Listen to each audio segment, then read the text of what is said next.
पूजा शाम को अपने पति के लिए जूस बना रही थी। तभी उसकी छोटी बहन रिया का फ़ोन आया।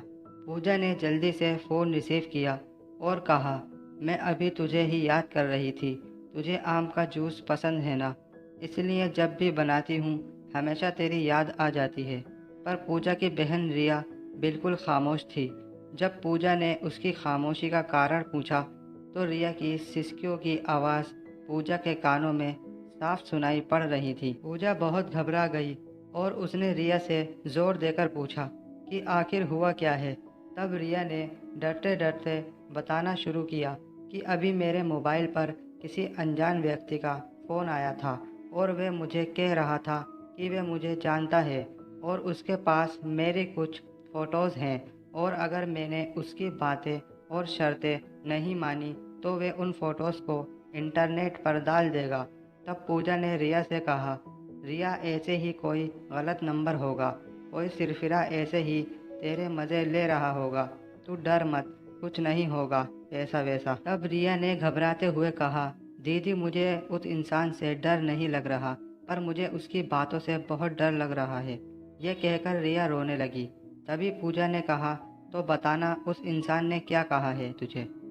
तब रिया बोली, उसने मुझे कहा है कि अगर वे मेरी फ़ोटो इंटरनेट पर नहीं डाले तो मुझे उसकी सारी मांगें पूरी करनी होंगी। उसने कहा है कि आज रात वो मेरे घर पर आएगा।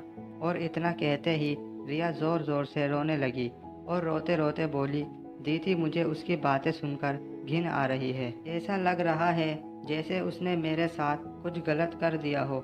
अगर अभी वे मेरे सामने आ जाए तो मैं उसे इसी वक्त जान से मार दूंगी।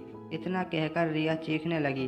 तभी पूजा ने रिया से कहा, अरे रिया तो संभाल अपने आप को और मुझे उस घिनौने इंसान का नंबर भेज, मैं उसे अभी मज़ा चखाती हूँ। ये कहकर पूजा ने फ़ोन काट दिया। रिया ने उस बदमाश के नंबर और उनके बीच हुई बात की रिकॉर्डिंग पूजा को भेजी।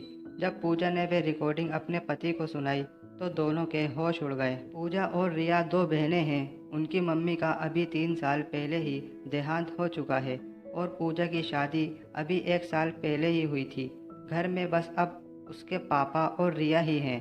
अब मोबाइल पर ऐसी धमकी भरी अश्लील बातें कोई भी बेटी अपने पिता को आसानी से नहीं बता सकती। इसीलिए रिया ने सारी बातें अपनी दीदी पूजा को बताई। अगले दिन ही पूजा और उसका पति पुलिस स्टेशन पर जाकर उस इंसान के खिलाफ पुलिस कंप्लेंट करवा आए। बाद में जब पुलिस ने छानबीन की तो पता लगा वे लड़का रिया के मोहल्ले का ही निकला, जो मानसिक गंदगी से पीड़ित था। उसकी सोच और उसके विचार हर एक लड़की के प्रति घिनौनी नज़र रखते थे। उसे पता था कि रिया की मम्मी का देहांत हो चुका है और वे दिन भर घर पर अकेली रहती है और वे उसका फ़ायदा उठा सकता है। और वे लड़का अपनी बुरी नज़रों और घटिया बातों से रिया की आत्मा के साथ खिलवाड़ कर रहा था। पर बाद में जब उसे पुलिस ने पकड़ लिया तो उसे जेल की सलाखों के पीछे जाना पड़ा। आज भी हमारे समाज में उस जैसे मानसिक रोगी बैठे हैं जो हज़ारों लड़कियों की आत्मा के साथ खिलवाड़ कर रहे हैं।